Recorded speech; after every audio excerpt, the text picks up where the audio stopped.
시청자 여러분 안녕하십니까? 이데일리 기자 성주원입니다. 5월 22일 금요일 굿모닝 1부 시작합니다. 글로벌 증시 마감 상황부터 확인해 보겠습니다. 네, 미국 뉴욕 증시는 3대 지수 모두 일제히 약세를 보였습니다. 다우 지수가 0.4% 떨어졌고요. S&P 500 지수는 0.78%, 기술주 중심의 나스닥 지수는 0.97% 떨어졌습니다. 이날 시장은 미국의 주간 실업보험 청구자 수 같은 주요 지표들, 그리고 미국과 중국 간의 갈등 양상을 주시했습니다. 자, 먼저 경제 지표들부터 살펴보겠습니다. 지난주 미국의 신규 실업수당 청구 건수가 244만 건을 기록했습니다. 시장 전망치가 240만 건이었는데요. 시장 전망치를 소폭 웃돌았습니다. 최근 9주 동안 이 코로나19 사태로 약 3,860만 명이 일자리를 잃은 셈입니다. 여전히 유례 없는 수준으로 큰 규모이지만 그나마 이 실업수당 청구 건수가 7주째 감소세를 보이고 있다는 것은 그나마 조금 위안거리로 삼으실 수 있겠습니다.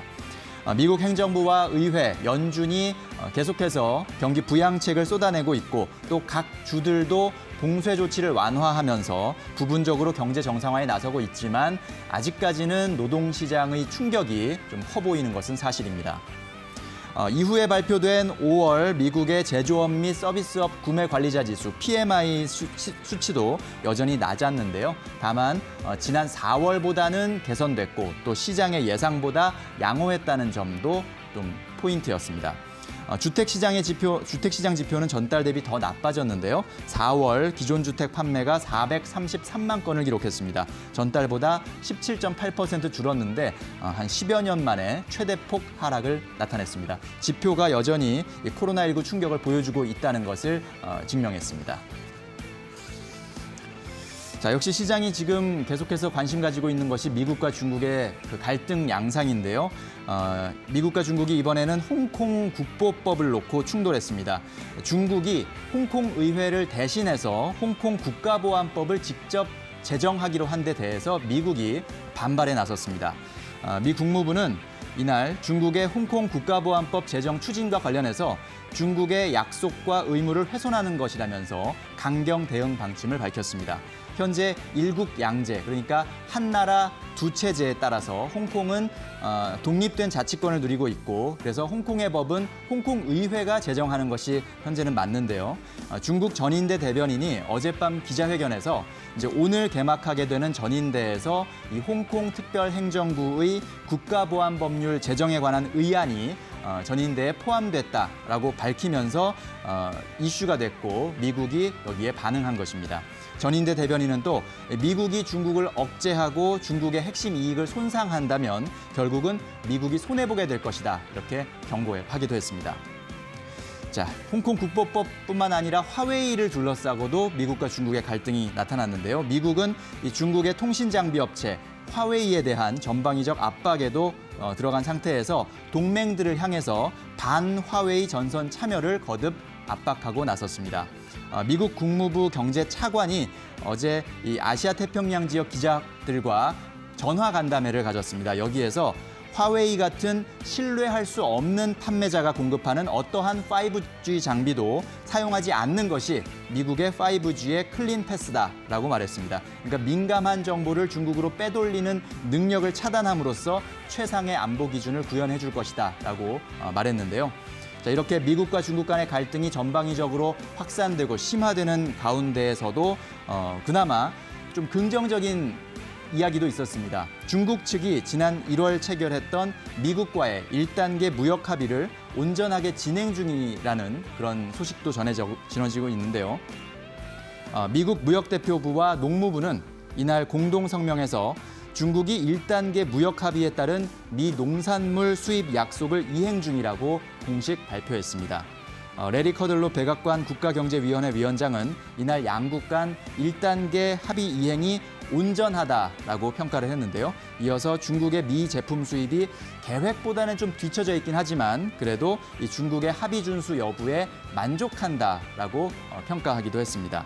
이날 발표는 최근에 코로나19 책임론을 둘러싸고 미국이 연일 중국 때리기에 나서고 있는 가운데 나온 것이어서 조금 주목되는 성명이었습니다.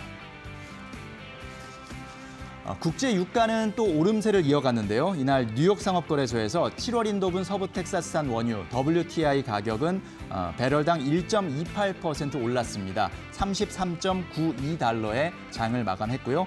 이 각국의 봉쇄 조치 완화에 따라서 수요 정상화 기대감이 커졌고, 그렇고 또 전날 미국의 원유 재고가 예상을 깨고 원유 재고가 감소했다는 이런 소식들이 계속해서 원유 시장, 유가에 좀 끌어올리는 원동력이 됐습니다. 자, 이어서 유럽 증시로 넘어가 보겠습니다. 영국은 0.86% 떨어졌고요. 프랑스와 독일은 1% 넘는 낙폭을 보였습니다. 각국의 봉쇄 완화가 가속화되면서 경제 회복에 대한 기대감은 커졌지만 역시 미국과 중국 간의 갈등이 계속되고 또 그것이 심화되고 격화되는 양상이 시장의 우려를 키운 것으로 풀이가 되고 있습니다. 이날 또 유로존과 영국의 PMI 지수가 발표가 됐는데요. 유로존의 5월 PMI 예비치가 30.5로 집계됐습니다. 제조업 PMI 예비치는 39.5를 기록했고요. 서비스업 PMI 예비치는 28.7이었습니다. 그러니까 4월 수치보다 반등하는 데는 성공했고요. 또 시장 예상보다도 양호했습니다. 하지만 여전히 기준선인 50을 밑돌고 있다는 낮은 수준이라는 것을 보여줬습니다. 영국의 종합 PMI 5월 속보치도 28.9로 4월보다는 많이 개선됐지만 여전히 기준보다는 밑에 있는 그런 수준을 나타냈습니다. 마지막으로 아시아 증시 살펴보겠습니다. 일본은 0.2% 하락했고요. 중국은 0.55% 하락했습니다. 역시 미국과 중국 간의 갈등이 격화된 점이 아시아에도 투자 심리를 위축시킨 요인이었습니다. 자, 미국 현지에 나가 있는 이데일리 송일아 기자 연결해서 간밤에 마감된 뉴욕 증시 상황 정리해 보겠습니다. 송 기자 전해주시죠. 네, 간밤 뉴욕 증시는 미중 간의 갈등이 고조되고 또 예상을 밑돈 고용 지표 결과 등의 영향으로 소폭 하락했습니다. 현지 시간으로 21일 뉴욕 증권거래소에서 다우존스 30 산업평균 지수는 전장 대비 0.41% 내린 24,474.12의 거래를 마쳤습니다. S&P 500 지수는 같은 기간 0.78% 내린 2,948.51에 기술주 중심의 나스닥 지수는 0.97% 하락한 9,284.88에 마감했습니다. 이날 시장은 미중 간 갈등, 지난주 신규 실업수당 청구 건수 등에 주목했습니다. 먼저 이날 발표된 지난 한 주간 실업수당 청구 건수는 244만 건으로 코로나19가 본격화된 약 2달간 거의 4천만 명 가까운 미국인들이 실업수당을 타간 것으로 조사됐습니다. 이는 전체 노동시장의 약 20% 가까운 수준인데요. 이처럼 시장 전망을 웃돈 고용지표 결과에 주요 지수는 하락 출발했습니다. 하지만 장 초반 상승세로 반등을 하기도 하면서 이제는 고용지표에 대해서는 다소 좀 안정적으로 반응하는 것처럼 보이기도 했는데요. 하지만 미중 갈등 우려를 자극하는 소식들이 이어지면서 결국 하락 마감했습니다. 도널드 트럼프 미국 대통령은 연일 자신의 트위터를 통해 중국에 대한 원색적인 비난을 이어가고 있고요. 백악관 역시 중국의 경제정책과 군사력 강화, 인권 침해 등 다방면으로 공세를 펼치고 있는 상황입니다. 여기에 중국이 홍콩 의회 대신에 홍콩 국가보안법을 직접 제정할 것이라는 방침을 밝힌 점 등도 시장에는 악재로 작용했습니다. 이날 업종별 움직임은 산업주를 제외한 전 업종이 하락한 가운데 에너지주가 1.48% 내려 가장 큰 낙폭을 기록했고요. 유틸리티와 임의소비재도 1%대의 낙폭을 보였습니다. 종목별로는 백화점 체인 메이시스가 이번에 리오픈한 점포들에서 예상보다는 고객 수요가 훨씬 강하다는 소식에 6% 가까이 급등했고 제약업체인 아스트라제네카도 정부로부터 코로나 백신 개발에 12억 달러를 투자받는다는 소식에 2.8% 상승했습니다. 전날 나란히 최고가를 경신했던 페이스북과 아마존은 오늘은 희비가 엇갈렸습니다. 페이스북은 오늘도 0.6% 상승한 반면 아마존은 차익 실현 매물이 쏟아지면서 2%가량 하락했습니다. 지금까지 미국 현지에서 송일아 기자였습니다. 네, 잘 들었습니다. 이어서 간밤에 나온 글로벌 주요 인물들의 말말말 발언들을 김도원 아나운서가 정리해드리겠습니다. 네, 글로벌 톡톡톡입니다. 간밤 나왔던 글로벌 인사들의 주요 발언들 하나하나 살펴보도록 하겠습니다. 먼저 첫 번째부터 확인해 보도록 하겠습니다. 미국 경제 전혀 새로운 수준의 불확실성 겪고 있다. 파월 연준 의장의 발언입니다. 파월 연준 의장이 미국 경기 침체에 대한 경고의 목소리를 연이어서 내놓고 있습니다. 간밤에는 연준이 듣는다 행사에서 미국 경제가 코로나로 인해서 전례 없는 수준, 완전히 새로운 수준의 불확실성을 겪고 있다라고 말을 했는데요. 또한 이 모든 것이 바이러스를 어떻게 억제하느냐에 달렸고 오로지 이 바이러스만이 이 의문에 답을 할 수 있기 때문에 앞으로의 경제 전망도 하기가 어렵다라고 말을 했습니다. 특히 이러한 영향이 불균형하게 저소득층에 미치고 있다는 점을 특히 우려하고 있는데요. 최근 연준의 설문조사에 따르면 코로나로 인한 실업 사태가 저소득 노동자에게 집중적으로 나타나고 있는 것으로 확인이 되고 있다고 합니다. 지난 2월 4만 달러 미만의 임금을 받은 가계 중 39%가 다음 달 3월에 직장을 모두 잃었다고 하는데요. 그런 가운데 어제 미국의 모든 주가 경제활동을 재개했죠. 다시 한번 경제에 활력을 불어넣게 될지 아니면 코로나 재확산 우려로 이어지게 될지 이 부분 잘 살펴보시면 좋을 것 같습니다. 자, 이어서 두 번째 이슈 확인해 보도록 하겠습니다. 미국의 코로나19 보상 요구 거부한다. 중국이 양회를 앞두고 내놓은 발언 확인해 보겠습니다. 어제부터 중국의 최대 연례 정치 행사인 양회가 시작이 됐습니다. 이번 양회에서는 코로나에 대응하기 위한 경기 부양책 그리고 대미 관계에 대해서 어떤 입장을 표명할 것인지 이런 부분들이 관전 포인트로 주목이 되고 있는데요. 코로나19 책임을 강력하게 부인하면서 미국의 보상 요구를 일축하는 발언이 나왔습니다. 장예수의 전국 인민대표대회 대변인이 양회를 하루 앞두고 이제 어제 반 기자회견에서 이렇게 얘기를 했는데요. 미국 의회가 중국의 코로나19 책임을 묻는 법안을 추진하고 있다라는 질문이 나오자 만약에 그런 법안이 통과가 될 경우 단호히 대응에 반격할 것이다라고 말을 했고요. 이러한 미국의 보상 요구에도 절대로 응하지 않겠다라고 강조를 했습니다. 자, 이렇게 양국 갈등이 전면 충돌 국면으로 치닫고 있는데요. 이어지는 양회에서 또 어떤 말들이 나오게 될지 집중해서 보시면 도움이 되실 것 같습니다. 자, 다음으로 세 번째 이슈 확인해 보도록 하겠습니다. 세 번째 이슈는 화웨이의 5 장비 신뢰할 수 없어. 한국도 동참하면 기회. 이 미국 국무부 경제차관이 얘기한 내용을 확인해 보도록 하겠습니다. 키스 클라스 미국 국무부 경제차관이 한국에도 이 화웨이 제재에 동참할 것을 촉구했습니다. 간밤 크라크 차관은 아시아 태평양 지역 기자들과의 간담회에서 화웨이와 ZTE 등 중국 업체들의 장비를 신뢰할 수 없기 때문에 사용할 수 없다면서 한국도 이에 동참하면 좋은 기회가 될 것이다라고 말을 했습니다. 한국뿐 아니라 미국의 모든 동맹과 파트너들에게 이 5G 클린 패스를 요구하는 데 동참할 것을 촉구했는데요. 이 미국의 화웨이 제재로 국내 기업들이 타격을 입게 될지 아니면 반사 이익을 얻게 될지 여러 가지 분석들이 나오고 있는 상황입니다. 대만의 TSMC는 미국 쪽에 선 반면 국내 기업들은 아직 확실히 노선을 정하지 못하고 있는 모습 보여주고 있는데요. 관련된 소식들 챙겨보시면서 대형 IT주부터 IT 부품주들의 흐름 잘 확인해 보시면 좋을 것 같습니다. 자, 마지막 이슈 확인해 보도록 하겠습니다. 페이스북 5에서 10년 내 전 직원 50%가 재택근무할 것. 이 페이스북 CEO의 발언 확인해 보도록 하겠습니다.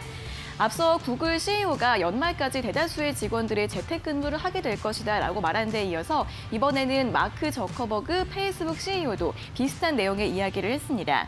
5에서 10년 내 페이스북 전 직원의 50%가 재택근무를 하게 될 것이다라고 말했는데요. 그런데 단순한 전망이 아니라 회사의 운영 방식을 영구적으로 재조정하겠다라면서 확실하게 이야기를 했습니다.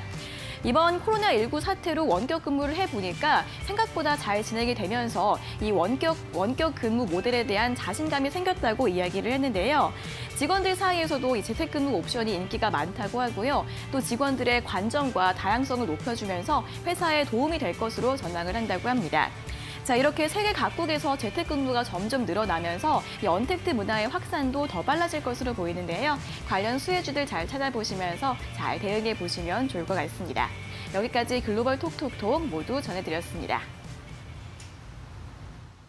네, 잘 들었습니다. 잠시 후 이슈 대담에서는 어제 개막한 중국 최대 정치 행사 양회에 대한 이야기를 나눠보겠습니다.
경제방송, 거기서 거기 아니야?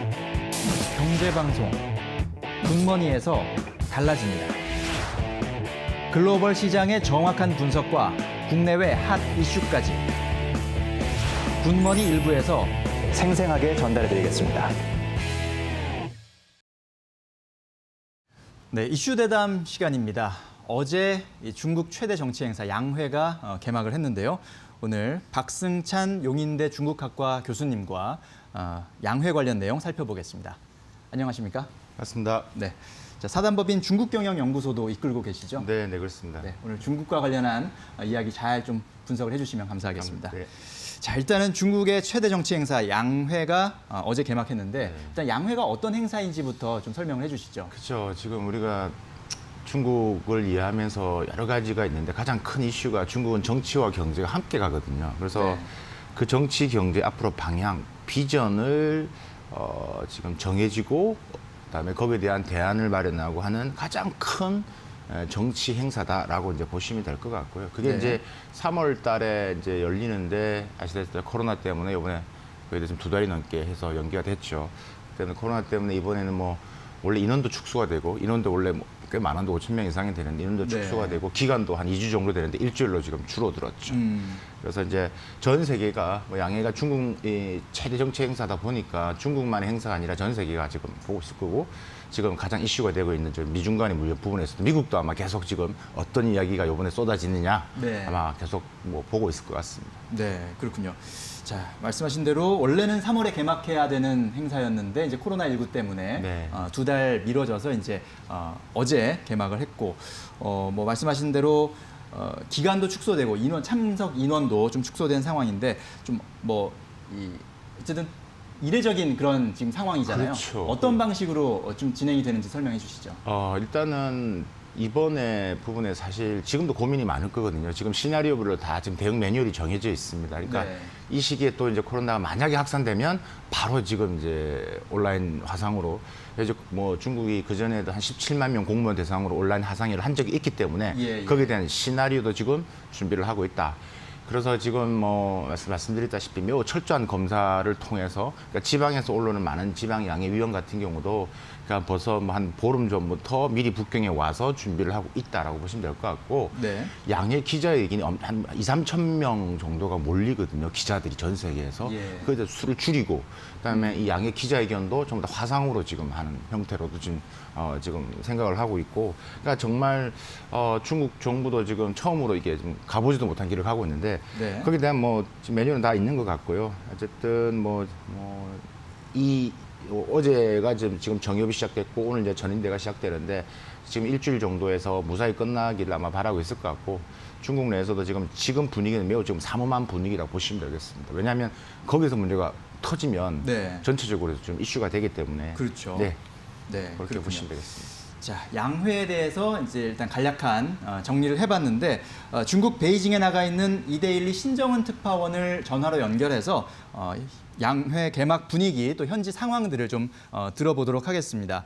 자, 앞서 양회에 대해서 대략적으로 살펴봤고, 자, 신정은 특파원 현지에서 느끼는 분위기는 어떻습니까? 네, 예년 같았으면은 뭐 내외 신기자 약 3,000명이 모여서 치열한 취재 경쟁 벌였을 텐데요. 올해는 코로나19 때문에 전체적으로 모든 취재가 제한된 상황입니다. 중국 관영 매체를 제외하고는 현장에 갈 수는 없고요. 외신 기자 같은 경우는 국가마다 대표 통신사 정도만 핵상 검사를 받고 현장에 가긴 했지만은 기자회견이 전부 화상으로 진행이 되면서 취재에서는 역시 제약을 받고 있는 상황입니다. 평소 현장 프레스센터에서 책자로 이렇게 업무 보고서를 나눠줬었는데요. 올해는 기존 신청한 기자들에 대해서만 인터넷으로도 배포를 하기로 했습니다. 어제 중국 시간으로 3시에 정협 전체 회의 개막을 시작으로 양회가 막을 올렸는데요. 관심을 좀 끌었던 점은 회의장 안에 있던 모든 정협위원들은 마스크를 쓰고 있었는데 시진핑 주석을 비롯해서 리커창 총리나 중국 공산당 지도부만 입장을 할 때는 마스크를 벗고 있었다는 점입니다.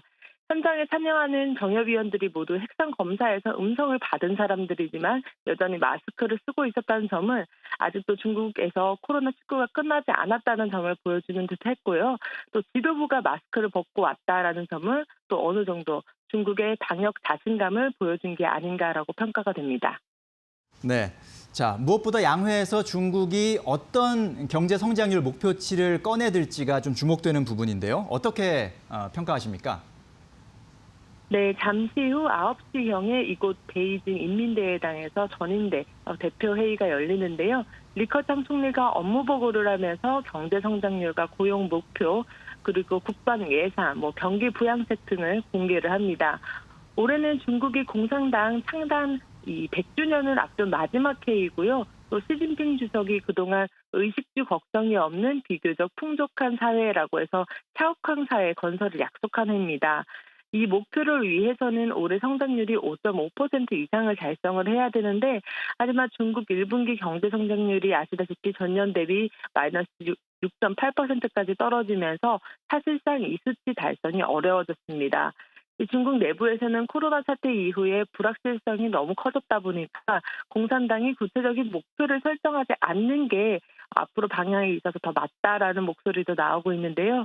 중국 내 대부분 증권사에서는 구체적 수치 없이 합리적인 구간에서 경제 성장을 유지한다라는 식의 그런 목표를 제시할 것이다라고 보고 있는 반면, 또 일각에서는 3.0%나 3.5% 수준의 목표 구간을 제시할 것이다라고 전망하기도 했습니다. 네, 중국 베이징에 나가 있는 이데일리 신정은 특파원을 연결해서 현지 분위기 잘 들어봤습니다. 감사합니다. 네, 감사합니다. 자, 교수님, 일단은 중국 현지 분위기를 좀 살펴봤고요. 네네. 자, 일단은 중국 양회가 일단 개막을 했고 윤곽을 드러내고 있는데 여기에서 이제 지금 어쨌든 올해 가장 이슈가 됐던 게 코로나19 네. 사태였고 중국에서 이제 촉발이 됐다고 이제 얘기가 나오고 있으니까, 그리고 중국이 또 가장 빠르게 좀 진정되고 있다고 하니까 코로나19 방역 성과에 대한 이야기가 나올 것이다라는 얘기가 많거든요. 네. 어떤 얘기가 나올까요? 근데 시장에서 이렇게 이야기를 보고 있는데 매체에서 이번에 코로나 종식 네. 우리가 이런 식의 이야기를 한다라고 이렇게 얘기를 하고 있는데, 사실 저는 그렇게 보지는 않고요. 예. 중국이 잘하고 있다. 그리고 분명히 메시지는 던질 겁니다. 네. 그러니까 우리가 잘했고 지금 다른 나라를 봤을 때 우리가 지금 얼마나 잘하고 있느냐 이런 부분들을 하는데, 지금 중국이 그리는, 시진핑 주석이 그리는 게 글로벌 리더십인데 예. 지금 다른 나라, 가장 또 우방국인 러시아가 저렇게 심한데 나 혼자 나 홀로 종식, 이거는 말이 안 되는 거예요. 리더십을 꿈꾸는 입장에서는. 그렇구나. 때문에 잘하고 있지만 우리 같이 이걸 더 물리쳐야 된다. 우리가 더 하나가 된다라는 식의 분위기를 더 이렇게 얘기를 끌어갈 것 같고요. 예. 그래서 지금 코로나로 인한 지금 처져 있는 경제에 대한 포커싱에 대해서 더 많은 이야기를 하지. 그다음에 지금 제가 말씀드렸던 부분에서 방역 성과에 대해서 확대 이런 네. 부분에서는 조금은 좀 제한적일 것이다. 저는 이제 보고 있습니다. 네, 그렇군요. 자, 실제로 지금 현재 중국의 코로나19 상황들은 어떤지 좀 궁금한데요. 일단은 어느 정도 제일 그래도 가장 빨리 진정세로 접어들었다라는 그렇습니다. 이야기가 많이 나오고 있잖아요. 네네네. 어떻습니까? 실제 지금 저야 지금 계속 중국과 실시간으로 소통을 하고 있기 때문에 예. 실제 지금 동북 삼성과 우한 지역을 빼고는 경제 활동이 지금 다 되고 있고요. 지금 다 이동도 하고 있습니다. 그래서 네. 하고 있는데, 문제는 걱정이 되는 게 지금 이제 무증상 감염자가 지금 약 한 600-700명 정도 있다고 하니 네. 이 사람들로 인해서 어떻게 다시 다 확산될지, 좋아졌다가 다시 이제 우리가 봤다시피 중국의 동북 삼성, 우한도 지금 생겨나고 있기 때문에 예. 여기에 대한 이제 지금 여러 가지 관심들이 촉각이 돼 있죠. 그래서 항상 조심스러운 마음이 있고, 또 한편으로는 중국에 있는 일반 또 시민들 같은 경우 정부 통계를 안 믿는 사람도 많이 있거든요. 네. 그러니까 이제 이거 믿을 수 있느냐. 그래서 아직까지도 자기 방역을 철저히 하는 경우도 있다라고 보시면 되겠습니다. 네, 그렇군요. 자, 일단은 이번 양회 그리고 전인대 최대 관심사는 역시 올해 중국의 경제 운용 방향, 경제 성장률 목표치 네. 이런 수치일 것 같아요. 일단은 근데 1분기에는 국내 총생산 GDP 성장률이 마이너스 6.8%라는 좀 다소 충격적인 그런 결과가 나왔기 때문에 과연 어떤 이야기를 할지, 경제에 대해서 어떤 이야기를 할지가 참 관심이 되는데 어떻게 보십니까? 일단은 마이너스 6.8이라는 것은 시장의 예측치보다 네. 지난 1분기 예, 때보다 예. 훨씬 더 또 심했죠. 그렇죠. 그 이유가 이제 2월달, 3월달 부분이 가장 중국이 심했었고, 네. 중국을 견인해오는 시장과 그다음에 내수 시장이 자체가 안 되고 그다음에 네. 수출 자체가 그러니까 중국의 수출의 전반적인 한 60%를 차지하고 있는 중소민영 기업들이 이 직원들이 돌아오지를 못하니까 전혀 될 수가 없는 구조였죠. 그래서 네. 이제 마이너스 6.8인데 이번 양회에서 이제 핵심은 관전 포인트는 크게 이제 두 가지를 보시면 됩니다. 첫 번째는 바로 이제 실업률입니다. 실업률은 중국 공산당 리더십의 바로미터입니다. 네. 그러니까 요번에 나오는 기업들에 대한 감세 정책이든 쿠폰, 소비 관련된 여러 가지 정책들 모든 것의 한 단어, 키워드로 정리하면 이 실업률입니다. 네. 그러니까 실업률이 지금 지난 1분기에 6.3 정도라고 하는데 그거는 도시 실업률이고요. 예. 중국에서 지금 그 농촌에서 도시로 와서 하는 이런 농민공들이라고 하죠. 예. 그 농민공들이 우리 같은 예전에 결국 대면 서비스 쪽에 많이 종사하고 있거든요. 예. 그러니까 식당의 종사자라든지 제가 아까 말씀드렸던 이런 공장에서 좁은 공장 일을 하고 있는 사람이 다 농민공들입니다. 네, 이들이 네. 3억 명이 됩니다. 그럼 이거 네. 합치면 실업률이 더 많을 거거든요. 그렇군요. 때문에 모든 관심의 방향, 정책들을 이 연결고리의 가장 위에 카테고리는 실업률을 잡아야 됩니다. 네. 배고픔의 가장을 해결하지 못하면 네. 14억 명을 어떻게 하겠냐고. 그렇죠. 가장 큰 문제이기 때문에 지금 아까 우리 북경에서 우리 특파원께서 말씀하셨다시피 샤오캉 사회, 그러니까 중국 리더십, 그러니까 시진핑의 리더십의 올해의 목적은 전면적인 샤오캉 사회, 중산층을 만들겠다는데 그게 딱 무너지면 샤오칸 사회라는 거는 그러니까 중산층 의식주 걱정 없이 그렇게 살 수 있는. 네, 그렇죠. 네. 그런데 지금 당장 이게 심리되면 이게 중국 공산당원이 한 8천만 명, 8,800만 명, 9천만 명 정도인데 예. 나머지 13억 명 어떻게 끌고 가겠습니까? 그러니까 가장 그런 부분에서 모든 것을 이해하시면 된다라고 생각하시면 될 것 같고요. 네. 성장률에 대해서는 그렇기 때문에 중국 경제 성장률은 중요합니다. 그러면 이번에는 나올 것이냐? 과거에 했던 것처럼 밴드 구간이라고 하죠. 예. 과거 6에서 6.5% 하겠다. 확 찍지는 않았다는 거죠. 근데 이번에도 이제 할 것이냐 말 것이냐 하는데 네. 저는 개인적으로는 발표를 하든 안 하든 중요한 게 아니라 내부적으로는 제가 네. 알고 있는 바는 3.5 정도는 해야 됩니다. 그래야지만 1%포인트 하락이 되면 네. 300만 명 이상의 실업자가 생겨나는 겁니다. 그렇기 때문에 3.5 정도를 만들어줘야지만 아까 말씀드린 이 실업률을 방어할 수 있는 체가 된다. 그러기 위해서 잠시 후에 또 말씀드리겠지만 부양책들을 안 할 수가 없고 예. 또 투자라는 부양책을 통해서 방어해야 되는 그런 좀 긴박한 사항이다라고 이해하시면 되겠습니다. 네, 그렇군요. 성장률 목표치에 대해서는 발표할지 안 할지는 중요한 것이 아니라 일단 내부적으로는 한 3.5% 정도를 달성해야 하는 그런 상황이다라고 말씀을 해주셨습니다. 역시 실업률과 성장률이 이번 양회의 가장 큰 포인트다라고 볼 수가 있겠는데 시장에서는 역시 말씀하신 것들을 종합해 보면 이제 경제를 부양할 특단의 조치가 발표될 것이다, 혹은 그게 필요하다라는 이야기를 많이 하고 있고요. 이런 상황에서 우리가 투자 관점에서 좀 주목해야 될 부분은 어떤 것인지 좀 정리를 해주실까요? 일단은 이번에 투자 부분에서 많은 기업 우리 투자자들 관심을 가질 게 많습니다. 이번 이슈가. 네. 제가 아까 이번 양해를 아까 말씀드렸던 첫 번째가 실업률을 했는데 그 또 하나의 관전 포인트 하나가 더 나옵니다. 그게 바로 우리가 신형 인프라라는 겁니다. 신형 인프라. 네. 7가지 이제 신형 인프라가 있는데요. 예. 그 중에서 이제 4개의 정보통신망이 있고 그러니까 2개의 에너지망이 있고 하나의 교통망이 있는데 4개의 정보통신망을 좀 잘 보셔야 됩니다. 거기에는 우리가 말하는 5G, 빅데이터, 인공지능, 산업 인터넷입니다. 네. 여기에 대해서 본격적으로 중국이 이제 미국 눈치를 안 보고 이제 투자를 하겠다라고 하는 겁니다. 예. 그래서 이번 양회의 그 부분들은 기존과 다른 돈을 많이 풀 텐데 10조 위안을 가까이를 좀 푸는데 그 중에서 거의 한 70%가 우리가 과거에 중국이 막 뚝딱뚝딱 해서 그냥 건물 올리는 게 아니라 미래를 생각하는 신형 인프라에 투자를 하겠다. 그러면 투자자들은 어떻게 생각하셔야 되냐면 지금 이제 국내에 관련된 부분에 5G 관련된 화웨이에 지금 연결되어 있는 제 기지국 관련 아까 말씀드렸다시피 네. 이런 부분들 관련된 기업들 많거든요.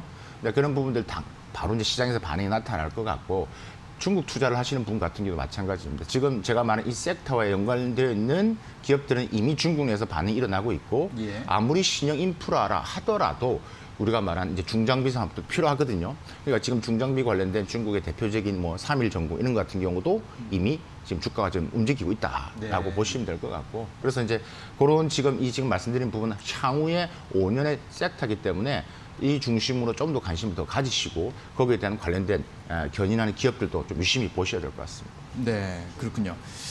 자, 한중 관계, 뭐 정치적으로도 또 경제적으로도 큰 네. 변화를 기대할 수 있을지 중요합니다. 어떻게 봐야 됩니까?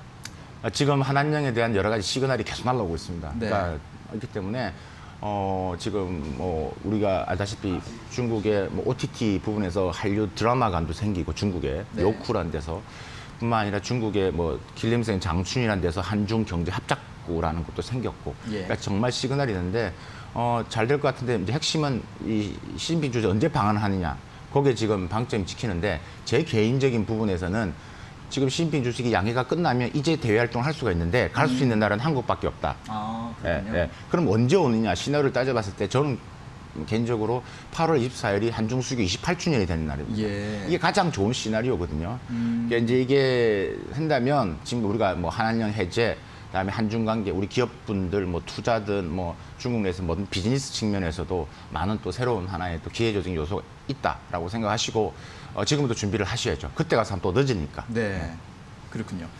자, 양회에 대한 이야기를 계속 이제 정리를 하고 있었는데 지금 최근에 또 이슈가 된 네. 미중 간의 갈등 양상을 또 제가 안 여쭤볼 수가 없는 그렇습니다. 상황인 것 같습니다. 매우 중요하죠. 네, 미국이 계속해서 지금 연일 중국 때리기를 나서고 있는데 이 상황에서 중국은 과연 어떻게 또 반응하고 어떤 제스처를 취할지 어떻게 보십니까? 일단은 양해 마무리해야 되니까 이번 양해에서도 미국과의 그런 관계에서 이야기하지 않을 겁니다. 네. 뭐 한두 번 한 게 아니기 때문에 그렇기 때문에 지금 계속 방어를 하는데 중국 입장에서는 일단은 이번 반미국에 대한 연합 전선을 계속 만들어 나갈 겁니다. 예. 그래서 이제 러시아를 포함한 주변국들과의 관계들을 할 건데 지금 코로나 때문에 반중에 대한 이미지가 그러니까 이는 여론이 엄청 네, 크지 네, 않습니까? 네.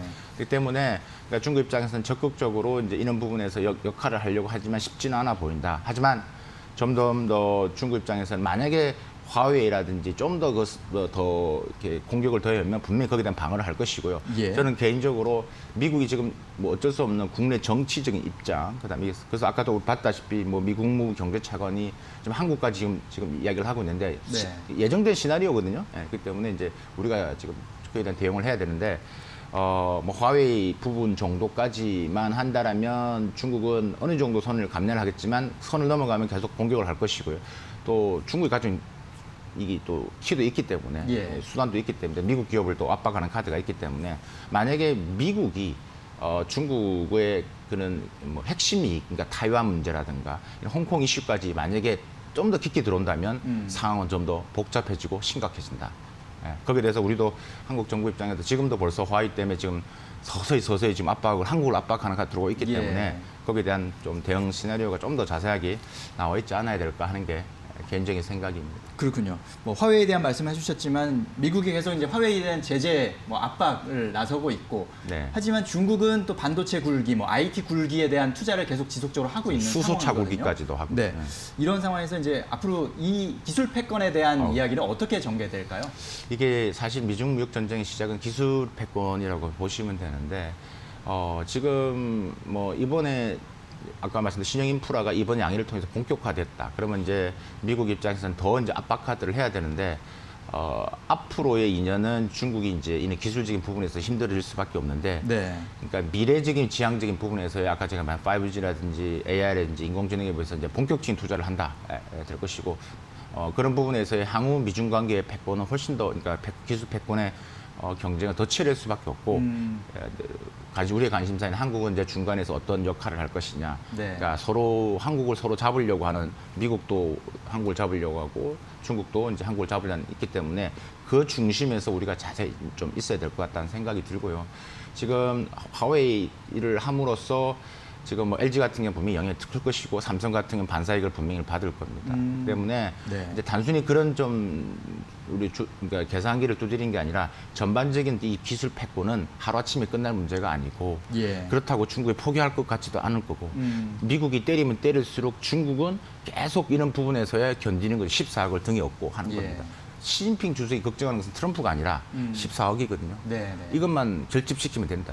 한편으로는 시진핑 주석은 트럼프가 고마울 겁니다. 나를 결집시켜줘서. 예. 그러니까 더 이제 기술에 대한 부분들이 더 강력하게 이제는 이제 숨기지도 않잖아. 네. 이번에 양해에서 드러내고 뭐 엄청난 돈을 좀 퍼붓겠다고 하니까. 네. 그래서 좀 더 걱정이 많지만 우리가 뭐 이제 인식하고 가야 되고 거기에 대한 우리 입장에서 준비를 좀 더 많이 해야 될 것 같습니다. 그렇군요.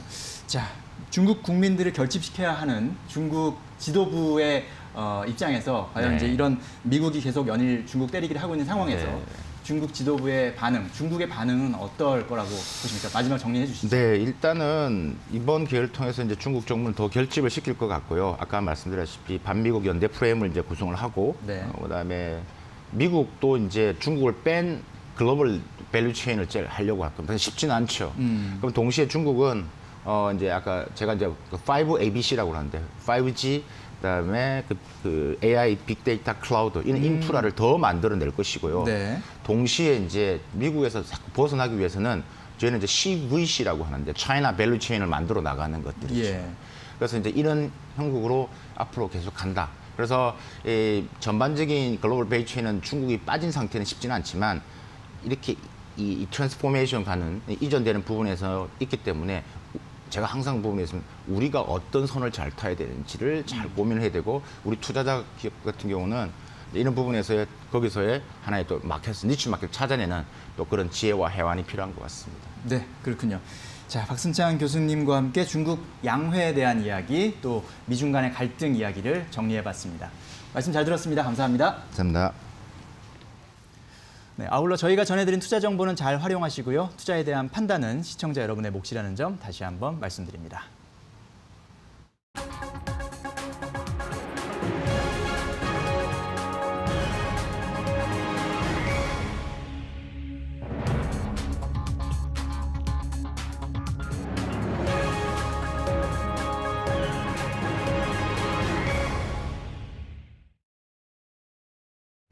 네, 안녕하세요. 대업 성공 투자로 가는 길입니다. 자, 오늘도 DB금융투자 디지털 컨설팅팀 김현겸 과장님과 함께하도록 하겠습니다. 과장님 안녕하세요.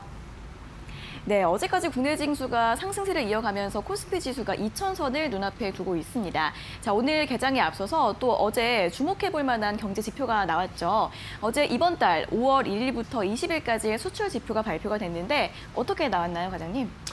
네, 매달 10일 단위로 이제 수출 수입 지표가 이제 발표가 됩니다. 5월 어제는 21일이었고 네. 그렇기 때문에 20일까지의 이제 수출 데이터가 발표가 됐어요.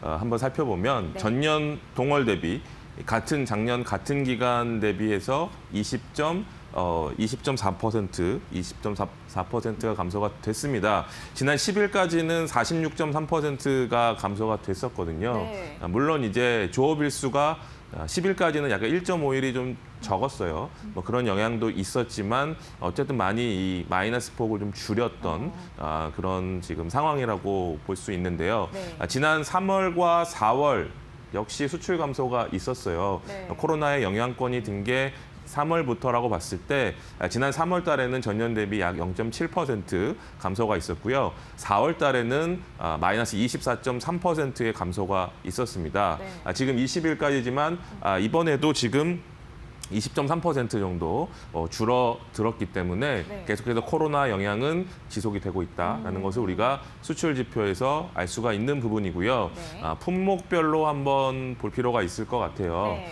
품목별로 한번 살펴보면 지금 화면에 보이다시피 이 무선통신기기라고 하면 대표적으로 이제 스마트폰을 우리가 생각을 하시면 되겠죠. 네. 이 무선통신기기가 마이너스 11.2% 감소를 했고요. 승용차 같은 경우는 무려 마이너스 58.6% 감소를 했습니다. 네. 석유 제품, 그러니까 우리가 이제 원유를 수입해서 네. 이제 화학 공장에서 재가공을 해서 이제 수출을 많이 하는데요. 네. 그 부분은 무려 68.6% 이제 금액 단위로 이제 감소가 됐어요. 네. 그래서 굉장히 우리 주력 어떻게 보면 업종 이 제품들이 특히 자동차와 이 석유화학 제품들이 많이 하락을 했다라는 네. 것을 우리가 지표로 알 수 있는 것이고요.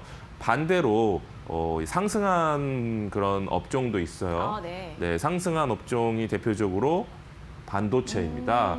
반도체를 보시면 지금 13.4% 증가를 했어요. 최근에 반도체 관련 주식들이 상대적으로 좀 선방하고 있는 건 역시 네. 이런 지표와 무관하지 않다라고 생각이 되고요. 그리고 선박도 역시 31.4% 증가를 했습니다. 근데 선박 같은 경우는 약간 좀 예외로 좀 두셔야 돼요. 네. 왜냐하면 이 선박 수출은 이제 인도 기준이기 때문에 네. 선박을 이제 조선 회사에서 이제 건조를 하잖아요. 네. 건조하는데 시간이 굉장히 많이 걸리죠. 짧게는 1년 반에서 2년, 3년까지 이제 이 배 한 척 건조하는데 시간이 많이 걸리기 때문에 네. 이 배를 완성하고 인도하는 그 시점에서 이제 수출로 인식을 하기 때문에 이것은 다른 제품들에 비해서는 굉장히 이 데이터가 들쭉날쭉해요. 그렇기 때문에 약간 예외로 좀 볼 수 있다라고 정리할 수 있을 것 같고요. 그렇기 때문에 선박을 제외한다면 마이너스 폭이 좀 더 커지겠죠. 그렇겠대요. 예, 네. 그런 것들을 생각해 본다면 아직도 이 코로나19의 영향권에서 수출이 지금 지속이 되고 있다는 부분이고 나라로 한번 살펴보겠습니다. 네. 수출하는 나라로 한번 살펴보시면 네. 지금 미국이 27.9% 감소를 했고요. EU, 유럽이 18.4% 감소를 했습니다. 베트남 역시 26.5% 감소를 했고요. 일본이 22.4% 감소를 했어요.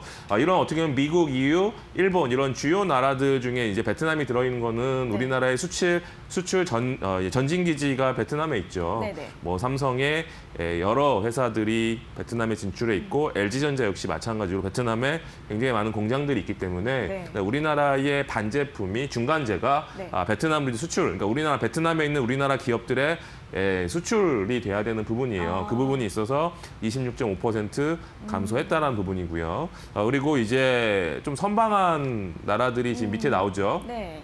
대표적으로 이제 중국이에요. 중국이 지금 1.7%밖에 전년 동월 대비 감소하지 않았습니다. 네. 중국이 이렇게 선방한 이유가 뭘 것 같으세요? 중국에서는 이제 코로나가 거의 다 잡혀서 네. 그런 거 아닐까요? 네, 맞습니다. 아무래도 중국이 가장 이 코로나19의 영향권에서 제일 먼저 이제 빠져나왔죠. 네. 그런 것들이 이제 수출 지표로도 이제 나타나는 거예요.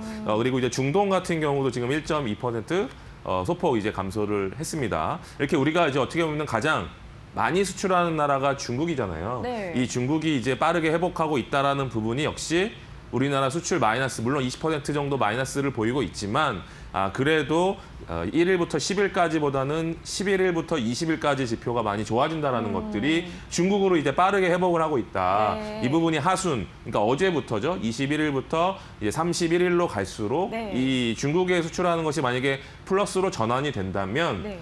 그러면 우리나라의 전체적인 이 수출 데이터도 빠르게 이제 회복할 수 있는 그런 계기가 좀 마련되지 않을까라는 기대감을 우리가 보일 수 있을 것 같아요. 지금 보이는 것들은 이제 금액 단으로 지금 나오는 거죠. 2019년 대비해서 2020년 비교가 나왔는데요. 2019년 같은 기간에는 수출이 254억 불 정도 됐었는데 이게 이제 200억 불 초반까지 이제 하락하는 네. 그런 모습들이 수출 지표로 좀 나타나고 있고 아까 좀 설명드렸던 품목별로 나타나는 것들 참고해 보시면 좋을 것 같습니다. 네, 중국 쪽에서 선방을 하면서 이제 5월 달 초반보다는 중반에서 낙폭이 많이 줄어들었다는 건데 그러면은 이제 남은 기간에도 좀 많이 회복이 됐으면 좋겠습니다. 네. 이 부분을 잘 봐야겠네요. 자, 그러면은 이런 수출 흐름을 봤을 때 종목 중에서는 어떤 종목을 좀 보는 게 좋을까요?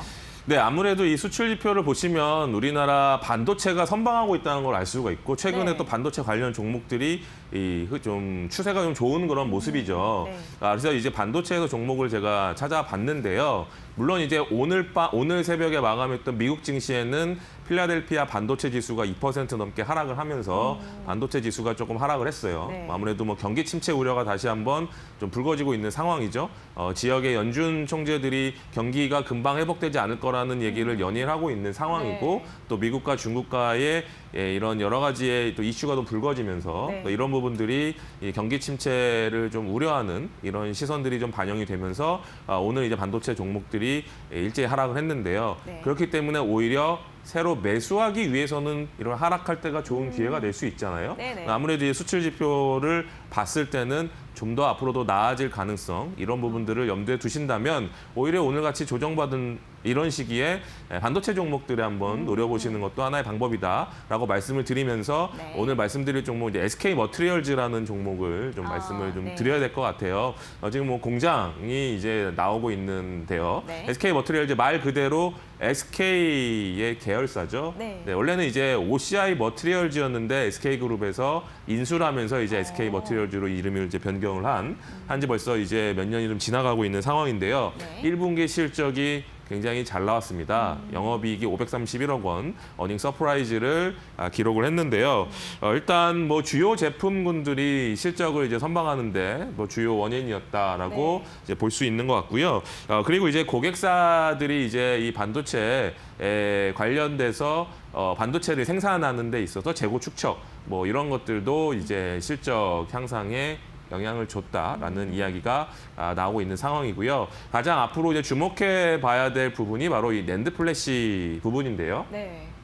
이 낸드 플래시 같은 경우는 최근에 이제 복합 구조로 이제 뭐 32단, 48단, 96단, 128단 이렇게 수직으로 이제 올라가는 그런 복합 구조를 띄고 있습니다. 근데 이렇게 단이 올라갈수록 어떻게 보면 동사가 생산하는 반도체를 제조하는데 공정 과정에서 필요한 이런 화학 물질이 더 많이 필요하게 되거든요. 그래서 동사에게는 그런 부분들이 이제 수혜라는 거고요. 네. 아무래도 SK 머티리얼즈니까 SK 하이닉스 향 비중이 좀 크겠죠. 네. 그런 부분들 역시 SK 하이닉스의 이런 뭐 낸드 플래시의 그런 업그레이드 되는 그런 과정에 있어서 동사도 같이 수혜를 받을 수 있는데요. 하반기에 갈수록 그런 부분들이 좀 부각이 될 가능성, 이 부분을 참고하시면 좋을 것 같고요. 네. 지금 이제 NF3의 영업 기여도가 과거에 비해서 많이 좀 축소가 됐다라고 지금 나오고 있는데요. 네. 2015년에는 무려 87%라는 높은 비중을 차지했는데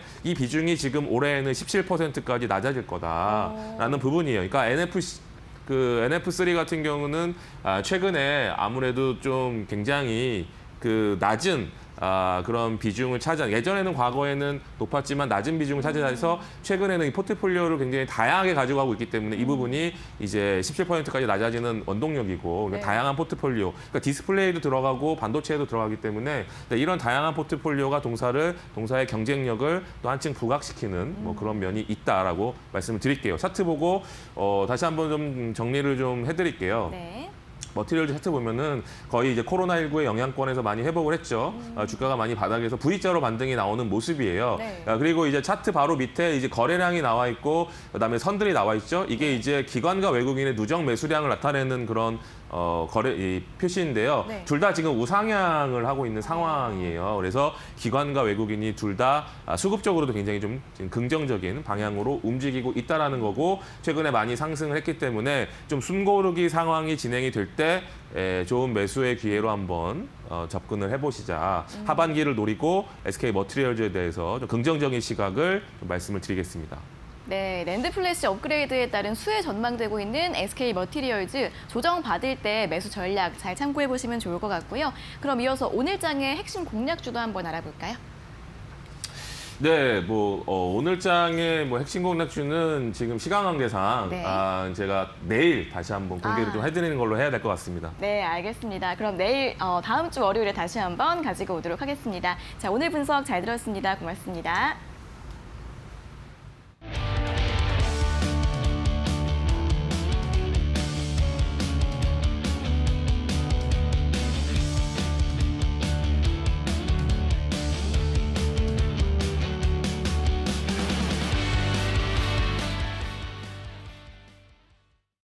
네, 굿모닝 1부 벌써 마칠 시간이 됐습니다. 저희 굿모닝 TV와 PC, 스마트폰으로 언제든 시청 가능하시니까요. 함께 해주시고요. 자, 잠시 후 2부에서는 김호수, 이지혜 앵커가 여러분을 만납니다. 채널 고정하시고 성공 투자하시기 바랍니다. 오늘도 파이팅 하십시오.